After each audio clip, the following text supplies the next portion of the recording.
Welcome, ladies and gentlemen, boys and girls, to the most magical podcast in the Midwest. The Magic in the Midwest podcast, starring J.B. Michaels and his more successful wife, Ashley Michaels. Thank you so much, announcer, except you forgot to say USA Today best-selling author, J.B. Michaels. So it's kind of key. That's kind of key. Award-winning, best-selling, all the above, that has happened. Yes, it has. Also, ladies and gentlemen, thank you so much for joining us on the podcast. This is podcast number 53. Wow. Isn't that crazy? It is. 53 podcasts. We apologize for our tardiness. But don't worry, we'll have double. You're going to basically, get a lot of magic in the Midwest. Magic. Magic. You're going to get a lot of magic in the Midwest. All right? In a shorter span of time. Put it that way. You're going to get, our normal scheduled programming on Sundays, right? Where we record Sunday, right? Are you? All right, anyway. The reason why we didn't do it, because Ashley, of course, has poor health. And we didn't do it on our normal day, which is why it's so late. So I'm blaming her again, because that's actually what happened, So what are you going to do?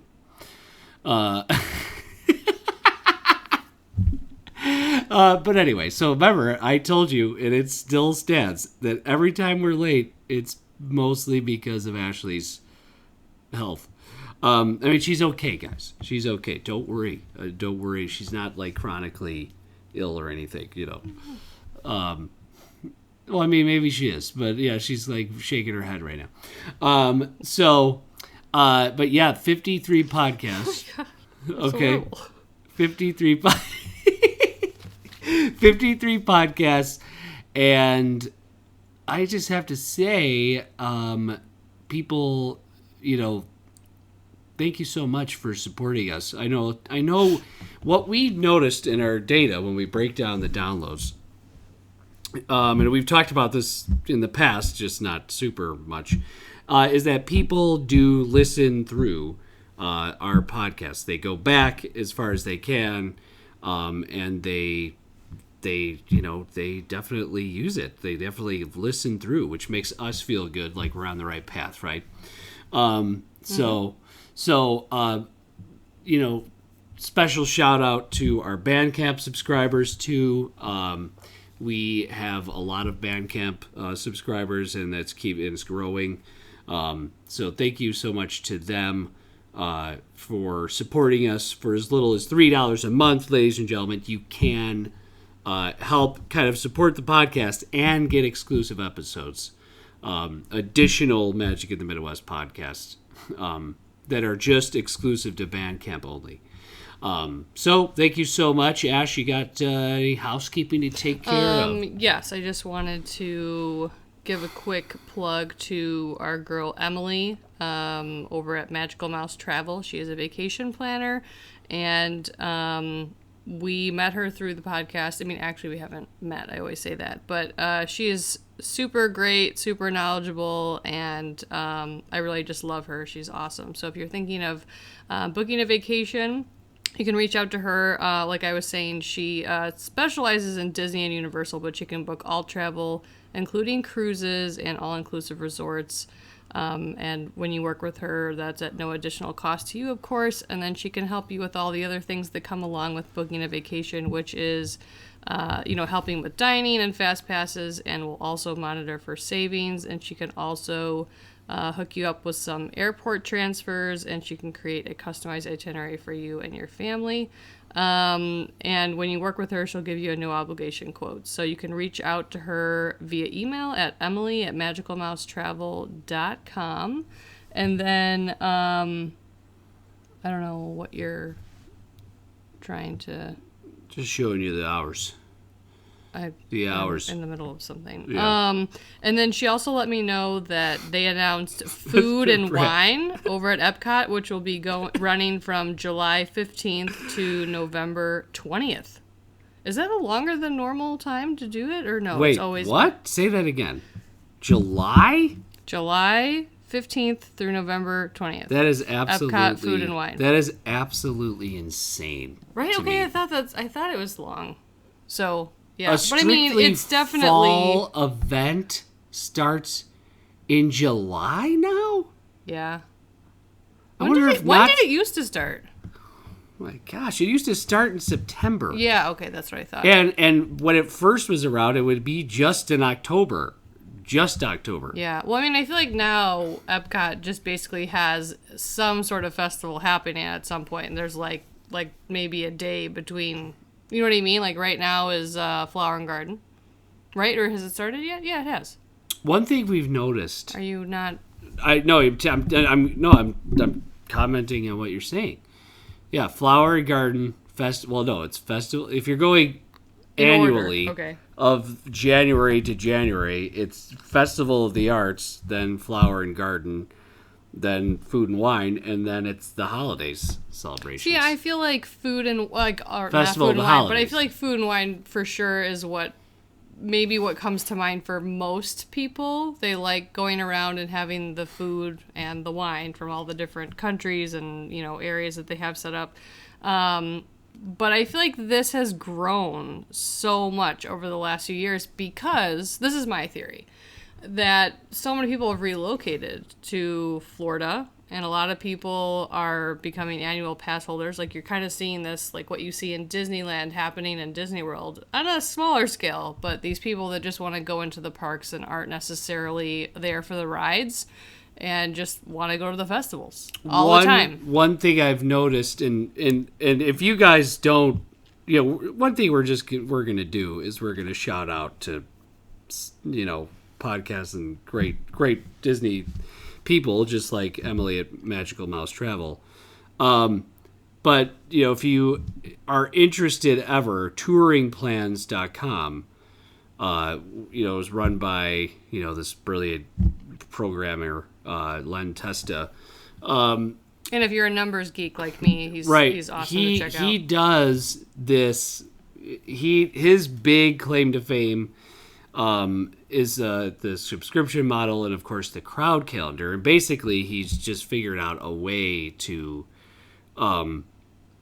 collect data from the parks and then be able to predict really accurately, for the most part, with some margin of error, right? Where we're talking data, there's always going to be stuff like that.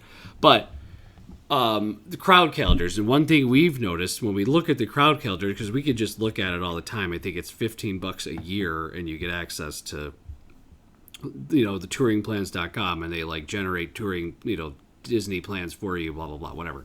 But one thing we've noticed is that the Epcot is consistently the most busy in times when it's not normally busy. You know what I'm saying? Like a time that's relatively calm, like January or something. Epcot's numbers are usually high, and it's because exactly what you're saying, Ash. Yeah. It's locals going into the park at later in the day because there's there's a special annual, and they're just doing food right. and wine, or and they're doing Flower those Garden festivals or whatever. Yeah. Which if now you look, even the marketing is different. It says Taste of Epcot presents Festival of the Arts. Taste of Epcot presents Food and Wine.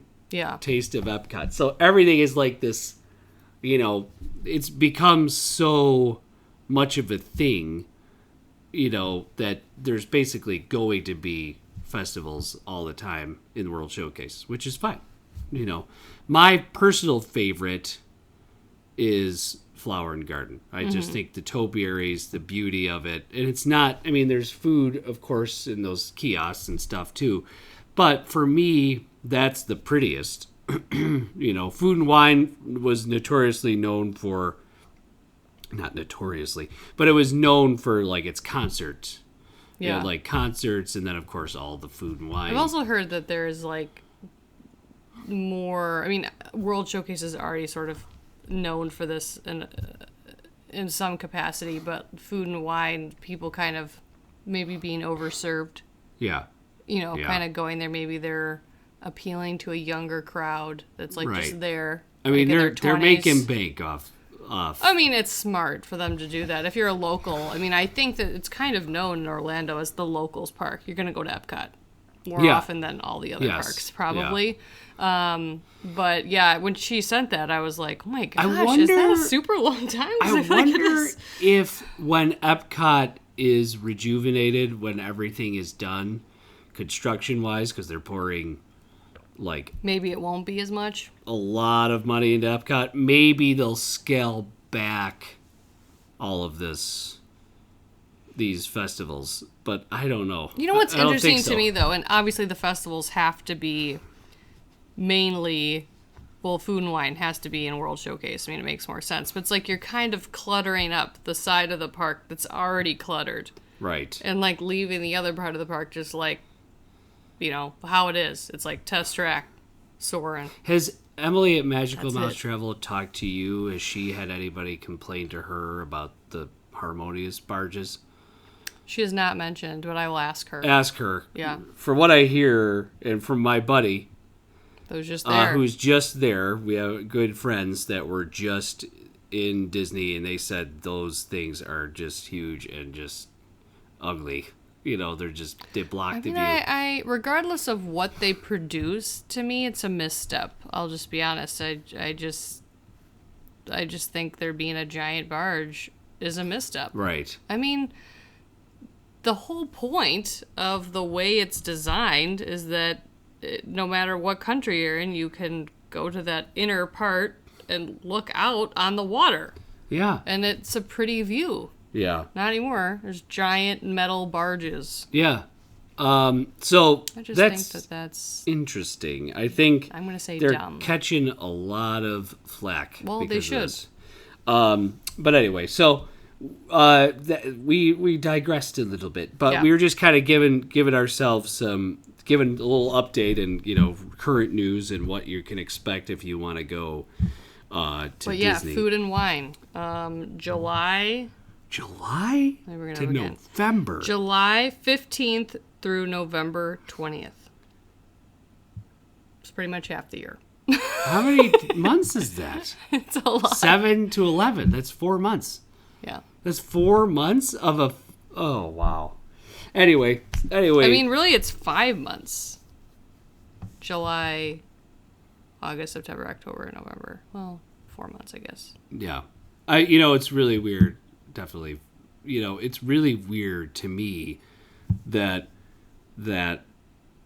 I wonder if it's just compensation because a lot of Epcot right now is walled off and being built up, and Guardians isn't open yet. Ratatouille's going to open in October 1st, which to be honest, I think Ratatouille is fully ready to go. I just think they're waiting for better, for a higher capacity, I think, before they... Which is interesting, because when you launch a ride, wouldn't you think it would be easier to do when there's less capacity? I don't know. I think they're trying to, push it. I'm sure there's a reason. Yeah. I mean, I think they... Well, they just announced that you now, if you're taking photos You outside, can take your mask you can take your mask off. off. Yeah. Which is crazy And I don't know because... if it was just the photo pass areas, or if you and your family are taking your own photo outside. Can you take your mask off? I don't know. No, I think it's just if you're... Anyone. Okay. If you're... but you will be told to put it back up if Yeah. you leave it down. Yeah. So, I mean, it's a loosening of the restrictions. It's not going to... You're definitely going to still have to wear a mask. Oh, yeah, of course. So just keep that in mind when you go. And again, we're going to reiterate, we felt very comfortable and safe in Disney because not only the cast members were on top of it, but there's sanitizing stations everywhere and everything was, it was right, great. which we haven't heard necessarily being true of Universal as much. Yes. But we didn't experience it. So, Right.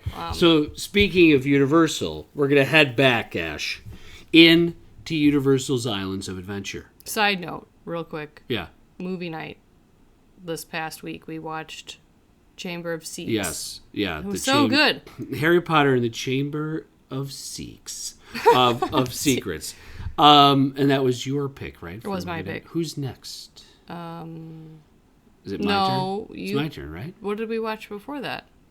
I thought we watched your Irish, whatever that was. No, that was not the one before that. We watched a movie Harrison wanted to watch, didn't we? Which was Raiders.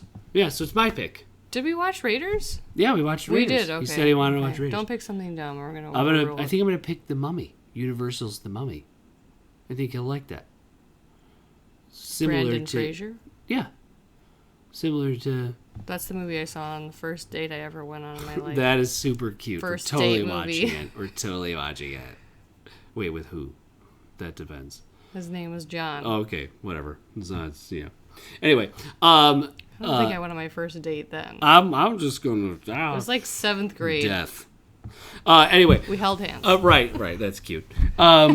So, what movie theater? Randall Theaters or Charlestown? Or I think it go? was. We went to Randall. Nice. Yeah, and then we went to Borders afterwards. Oh, cute. And walked around. Borders was and fantastic. we talked about what music we listened to. Right. That's what you do. Well, that was the only date we went on. Right. It's cute. And you were super awkward looking then, so he was a good sport. sport. Mm-hmm. You looked Well, like he asked me you looked out, like so a bird, like a you looked like a bird. I really like your mood tonight. Anyway, Birds can go on dates. no, you're super cute as always. So we're gonna head into we watched Chamber of Secrets, and you guys, I don't know what it is, and it, we're talking. This is gonna be our Bandcamp exclusive, so I don't want to go too far into it, but I really loved Chamber of Secrets. I really love it. I remember when I you read keep the hitting books. the table with your hands. I remember when I read the books. That was the book that really hooked me. Like, I really liked the first one, and I was like, yeah, this is good. But that was my reaction. This is good. But then I I had read a stronger reaction with the first one than you I did not. But then the Chamber of Secrets, I was like, this is really good. Like, This is okay, it. I get this now. I get this. Baller. This is baller. And then I remember Harry Potter Book 3, Prisoner of Azkaban. Oh my gosh. When that time turner kicks in, I was like, this is awesome. So Wait, what is our Bandcamp exclusive? you said you wanted to rank the movies. Oh, yeah. That okay. was your... Yeah. That you said that last time Let's do it. on the podcast. All right, so basically Universal, Disney, and one other company were vying for the rights for Harry Potter. Okay. Eisner was still CEO at the time, and Eisner supposedly, this is the story for Harry Potter's theme park situation. Basically, what is now New Fantasyland, okay, was going to be the footprint for Harry Potter in Disney. If Disney were to get it, Eisner said the most popular theme park in the world, Magic Kingdom, will have Harry Potter in Fantasyland. So, but I think if that had happened, Universal would be dead. probably yes, no, Universal would be dead most likely. Yeah, which I'm glad isn't the case. Yeah. So because you're right, Ash, Universal at the time, Islands of Adventure was sort of like, at that point it was like almost a decade old, like 8 to 10 years old, nothing really that new there. And Universal Studios hadn't really changed a whole lot either. So yeah, it was sort of, and like the park attendance was declining slowly over time for Universal. And Universal basically went big, and they were like, they offered J.K. Rowling and Warner Brothers the best deal, right? So they offered J.K. Rowling, whereas Eisner said, you're going to have one attraction, and it's going to be just in Fantasyland. There'll be the deal. That's it. Right. That wasn't enough. She was like, no, I mean, that's not right. This should be bigger. This should be, my fans want something more than that. So Disney apparently was willing to throw I think Disney was willing to throw even more money at her. Okay. But she decided no, she wanted it done a different way. And I think she actually wanted to have a lot of control over that situation as well. And then Universal came in and said you could have a lot more acres of land to build Harry Potter, Hogwarts, whatever. And, she was like, okay, deal. So Universal got it. And you're right, Ash. It would have tipped the scales so far in favor of Disney again, which already was tipped. It would have been probably death to Universal in Orlando. Mm-hmm. Now, here's the other weird thing. Universal, with Harry Potter, you could almost argue that, in a way, maybe JK was thinking, these could really help continue the brand, right? These can really help continue kind of being a cheerleader for my stories, right? Whereas, like, one attraction, it would just be, what do you want to do? Oh, yeah, let's just go ride the Harry Potter ride and then be done. Whereas, like, if you go to Universal, it's like, let's go to Hogsmeade. Right. Let's go to Diagon Alley. Mm-hmm. Let's go to Hogwarts. That's, like, that way that people speak about it. Yeah. Is different than Disney just saying, it would just be, okay, let's go on that Harry Potter ride, and then it's kind of a throw-off. Right. And then it would get old over time. And to be honest, people wouldn't talk best about proposal. It. Right. It was not really, they didn't really go as far as they could have. Do you think that it was because they didn't want to do more than that, and they just like, either she's going to accept this or not? Or do you think they overestimated their ability to just close the deal? They're like, oh, she's going to go with Disney because we're Disney. Well, maybe yes. And maybe Eisner thought too, like, we own magic. You know what I'm saying? Like, I think maybe Eisner was possibly, and maybe other people in Disney were possibly like, hey, we are the magic dealers, right? Not Harry Potter. Like, we are the Magic Kingdom. We are Tinkerbell and Fantasia, and Pixie Dust. And a dozen other things. And Bippity Boppity Boo and the fairy godmother and all that stuff. So, like, maybe they were like, we already have magic as a brand. It would be perfect if it was the magic of Harry Potter was in Magic Kingdom. But it really would just be part of a larger... Yeah. Part of a larger whole rather than just being Harry Potter, right? So I think that's a big part. I also think Disney doesn't need it. They don't. Universal needed it. Clearly they don't. I'm glad that it is where it is, and I think that having basically like a replica of those two areas that you could like walk through in the shops. I mean, it's amazing that they have that. Oh, I mean, the Harry Potter section in Islands of Adventure, I mean, is well done. It's obviously a smaller, forced perspective version. Yeah, I don't really like that part. I like the other side. You like Diagon Alley better? Yeah, I like Diagon Alley much better. What do you think most people do? Yes. In the island side, I kind of just like, oh, okay. Okay, well, I mean, yeah, okay, I could see that. No, that's how I feel, and I feel like the forced perspective castle isn't pulling it off for me. No, it's not. I'm like, that just looks like a little castle. What I don't understand is why they just didn't have the room. Like, why have Hogsmeade? You know what I'm saying? Why not just build a giant Hogwarts? Like, just build it. I know. I think it'd be so cool, and to do stuff with like the staircases and the pictures moving, like, and which they have in the castle. A smaller version of that in the line for Forbidden Journey. The answer is, I feel like that would just be so. It'd be a much more intensive project than doing a forced perspective. Not great done.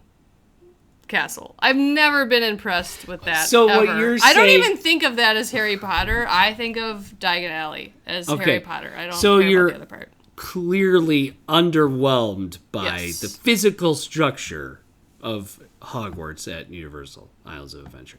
Yes. Yes. Okay. I would just And keep you know walking what? right through that. I gotta say that I do feel the same way. I understand. If that was all that there was, I would be very underwhelmed and disappointed. I mean, outside of the rides, right? But if Right. you're just looking at that area, I'm just kind of like, okay. Right. So that castle looks pretty bad. You know what's funny too is that there was such Diagon Alley nails it. yeah, yes, Nails it. Oh, it does. There is such a some missed opportunities, right? With Harry Potter's in it's called, what's the actual land called? The Wizarding World of Harry Potter. Oh, okay. Okay. So like there is like we were watching Chamber of Secrets and I was like, why don't they have the Great Hall? Yeah. Like anywhere. Like there's not really a Great Hall that people either can have a restaurant and eat in the Great Hall. Yeah, I thought that with there the kids. was. I was under the impression that there was somewhere over there. There's the 3 broomsticks in Hogsmeade, and then there's some stuff in, or is that in Diagon Alley? I think it's Hogsmeade. So, anyway, so now that so you're saying when you go into Harry Potter Land, Wizarding World of Harry Potter, a little underwhelmed by. You know what? Yes. I have more thoughts on it. Yeah. Okay, go ahead. I think part of it is when you're in Diagon Alley, I mean, you're totally immersed in this. Like, you feel like you're walking. You are what you see in the movie, Diagon like Alley. you're in it. Yeah. And there's really nothing around you that you can see that's outside of the Harry Potter universe, Yeah. right? Hogsmeade, I feel like you're just sort of walking from whatever's before that. I don't remember. It just feels very open and like just here's the other part of Islands of Adventure and here's like this roller coaster. Well, yeah, now Velocicoaster's steel is all over. And then there's this not great castle that I area. keep bringing up, and I'm just sort of like, there's too much going on here. I keep bringing up. That castle blows. I don't like it. And the castle's such a big part of Harry Potter. To me, you're saying it. It's like where's Hogwarts? That's what I want. Yeah. I mean, I think yes, and I feel like, yeah, they just like Hogsmeade. I mean, it makes sense, right? For It is what is the easiest thing to do. Well, it is, and technically, geographically, Yeah. in the world of Harry Potter, Hogsmeade is the closest village to Hogsmeade. What's her name? What's her name? The one that he loves, Cho. Mm-hmm. Right? Him and Cho go there, and like, the owls are there. I mean, I get it. Like, it's a cool spot, but you do get the Hogwarts Express area as well. Well, and logistically, I mean, I get why it's Hogsmeade. It would be much more difficult to pull off like Hogwarts somehow, and have it be an area. Okay, so you're all right. Now, in their defense, you do go through Hogwarts in the line for Forbidden Journey. I like that. You know what I mean? You are but that's going like through. in the line. So because that's a line queue, you're not. I love that line queue, actually. I think both line queues. The line queue for, what's the other one called? Escape from Gringotts. Yeah. Also good. Arguably better than the ride itself. For Gringotts. I was disappointed in that ride. Right. Forbidden Journey, no, I thought that was cool. They're going through. Yeah. I mean, I thought that was really interesting. Yeah. So because you do see I just the don't portraits, think that the paintings. Hogsmeade is interesting. It's sort of just like this place that they go in the story. It's never really like that important. Yeah. Okay. No, you make some good. You make some I'm good not points. complaining. It's not like I avoid that. They area go of and the they park. drink butterbeer, right? Which butterbeer, Universal's credit, butterbeer blew up. Like, it was the number one drink that people talked about. Like, in Orlando, in everywhere, was like, did you Let me go put get it a this way. butterbeer? Did you get a butterbeer? When we go back to Universal, I definitely want to go and just be in Diagon Alley. Right. I don't care outside of the ride if I walk through Hogsmeade ever again in my entire life. Right. And I love Harry Potter. Yeah. So that's just how I feel about it. Yeah. Okay. There you go, guys. That's how Ash feels about it. And I that's mean, it's the just bottom my line. opinion. Ash 316. There are people that love it and just love it no matter what. I mean, that's totally fine. It's just my opinion. No, I think you're right. You don't like the perpetual snow of Hogsmeade Village. I don't know. When Okay. it's like 95 degrees Fair and enough. super humid and you feel like you're dying, do you even notice? No. So now you do. Okay, so we're we've talked about the land itself, right? We have a few. There's some. You could get some Birdie Bots every flavored beach. You get the butterbeer. There is that Wand place, which then of course we know the Wand place is really in Diagon Alley, so they have. So that's kind of weird that there's the Wand place in Hogsmeade, but also, we know The one place is in Hogsmeade? Yeah. Yeah, like that's. Do you think they're just trying They to... maybe they didn't know space? they were going to build Diagon Alley. Well, because of they course. didn't, right? They were not... No, built they at had the no same time. idea. So what? Basically, Harry Potter, the effect of Harry Potter for Universal was just incredible. No, wait. It I have other notes. increased. Yeah, go ahead. So here's the thing. I think if you're thinking before Diagon Alley is even there, right? Yeah. If you're walking into this, I think my perspective would be different. I'd be like, wow, this ride's really cool. The queue's really cool. There's the castle. Right. Mediocre job, guys, with the castle. No. But still, cool. I like the feeling of this Harry Potter area. Yeah. Yeah. But compared to Diagon Alley, which, I mean, logistically, it's easier for them to pull off. Yeah. Yeah. Which I get. But I mean, that to me nails it. Yeah. So when you're comparing the two, now I don't really need this one anymore. This one was sort of like, it feels a little hodgepodge. Yeah. And the yeah. other one feels really great. So there is, like, when they did build, the whole concept, they brought in, the main set designers and the Hollywood guys from the Warner Brothers. Which you can tell. I mean, Pictures. it looks like a replica. It's incredible. They did a really good job as far as detail is concerned. Except for the cast. Right. The cast, like, it is, laugh. I think it's just because in your mind, you've been trained by J.K. Rowling to think Hogwarts is this vast, really large it is. place that it's supposed to be. I mean, and even in the movies, I know it changes. Like, it shifts after the first couple movies, and Yeah. then they make it, like, Yeah. even bigger and more Right. intense. But, I don't know. It's just such a big part of... Right. Like Alfonso Cuarón, the director of Azkaban, added the big bridge. There's Right. never a bridge, but he added that, Which I think is fine. for the Dementor scenes and stuff. Yeah. So given the land itself, it's cool, but it's a little bit under. I'll be honest, that was exactly what I thought when I first went. I was underwhelmed by the forced perspective approach of Hogwarts. I was like, clearly that's not that big. Just, you know what I mean? Like, But it also just doesn't, like, it's not super believable. I think you can do forced perspective well, and it just isn't. It just looks like a tiny little castle up on a rock. right. So I'm I wonder, exaggerating, which of course obviously. they do at Disney. Kind of Yes. tried to do the same thing Yeah, with but Belle's Castle. here's the problem I have Beast with Castle. that. Yes, they do. And I know everyone's Yeah. going to be like, oh, you're just attacking Universal. But, okay, Beast and Belle's Castle is like not...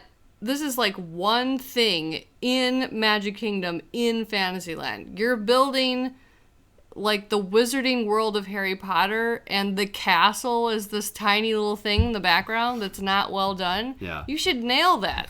Yeah, you should. You should. if you're gonna do forced perspective, it shouldn't look like like it does. Right. So, okay, That's my so opinion.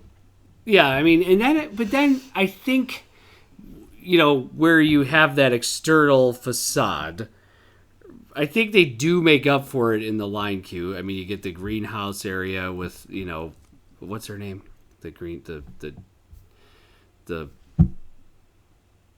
the herbology teacher. I don't remember. I can't remember her name. I don't know. We just Darn saw it! it. Darn it! But anyway, so sorry, Harry Potter aficionados. We should know that.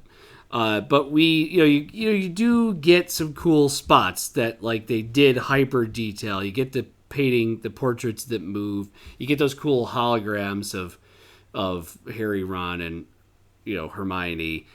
You do get some of that feel. You get the Sorting Hat at one point. You do get the statues of the different house leads, right? Mm-hmm. So I mean, it is cool. All right, so let's just get down to it, Ash. What do you think of the ride Harry Potter and the Forbidden Journey? I really liked it. I did really enjoy it. Like we just were talking about, the queue is very entertaining. I like that. Spoiler alert. So if you don't want to hear spoilers, stop listening for a minute. I'm not a huge fan of spiders. I can function if one is nearby, but I don't like it. Aragog. That scene, that area intense. of it's the ride. It's the ride is very it's a lot. It's also a lot in the movie we just watched. I forgot how intense and horrifying it is. Yeah. I was happy and I liked the ride. I was not like blown away. Yes, by that's it. exactly how I felt. And okay, so the Harry Potter and the Forbidden Journey, the main attraction, right? The A-list e-ticket attraction. Stop doing that. Is is okay. It's a mixture, which I really love. What I really love about it. Okay, again, we did talk about some brain drain. So I mean, they did poach some of the finest minds from Imagineering. And people that worked on Spider-Man for Universal also worked on this ride. So it does combine a lot of elements. It combines physical elements, screens, and, thrilling this Yucca arm. And that's basically what you're on. You're on an arm that's moving you around through the ride itself. So you've got animatronics, screens, special effects, lights. Also they did pull out all the stops for the effects of this ride. It's not really that. It's Fire. like this. It's like the convoluted jumping around. Like I get that they're trying to hit a bunch of different plot points, like within Harry Potter, Dementors, but it felt that way. It felt very like now we're here, now we're in this. Smash a lot of book 2, book 5, and you're like flying around, and I think that was the part that it. You're just going through this random. Yeah. It's just sort of random. It is. I liked it. I definitely would want to go on again every time we're there. I like the ride. Yeah. But I'll be honest. For me, like Spider-Man ranks above that ride. So does Jurassic Park. Yeah. I'm just gonna go ahead and say you're absolutely right. And it's weird because like it should have been. It's weird because you're normally stupid. You're really dumbish. No, but. I felt the same way, and actually, the first time I rode the ride, I actually had motion sickness. Oh, really? And the second time I rode it, I was a little motion sickness again, and I don't really get motion sickness. Oh, okay. But for whatever reason, the combination of the screen, the Yucca arm, and the movement, for some reason, got me on this ride more than it did other rides, that are somewhat similar. It's still a great ride, but yeah, it did not, I didn't get off the ride being like, wow, that knocked my socks off. Even when it first came out, I wasn't like, oh, that was great. Well, not like Spidey. Is, like you Spidey, you get off, you're like, wow, yeah. This did not do that. Well, and I think, my reasoning is just, but going back to what I said, they pulled out all the stops of all the different things you talked about that they used for the ride, but the actual story was lacking in something. Yeah. It's like the way they pieced it all together. It just, like, you didn't get, like, the feels from it. You know what I mean? Like, Spider-Man, yes, you see the different villains, whatever, but they made it their own. They made it their own story. It was its own thing. You know what I mean? The ride story was original. I felt like... Do you even know what the story is? for Forbidden Journey? I don't even. I remember See, we're like Quidditch. if you can't and there's remember, spiders, and there's if you like, can't remember, whatever. it's- I think there's right. Dementors at one point. I don't know. There was just like a lot happening, and I think they just tried to jam everything in, and you could see like pieces of the movie, and then pieces that they tried to maybe record, or I don't even know if how much like recording they did. Right. I feel like they tried to pull a lot of stuff in, and Yeah. it just felt like it. Yeah. And they had the tools to do something else, and it's great. To me, I think it's better than Gringotts. I think Gringotts Oh is a yeah, disappointment. I agree with you. I think it's better than Green When we Gods. waited for that and we did it, I was like, I don't ever have to do that again. Well, apparently, since obviously then there used to be this ride over in that area called Dueling Dragons, and the Flying Unicorn. I think they got rid of Flying Unicorn as well, to put in the Hagrid's Motorbike Adventure. Right. Oh, right. We haven't been. Yeah. Sorry, Hagrid's Magical Creatures Motorbike Adventure. That is according to our buddy that just went. He said that's his favorite ride. Period. That's tall order. Right. He said it's a coaster, but he said bar none, it's his favorite ride.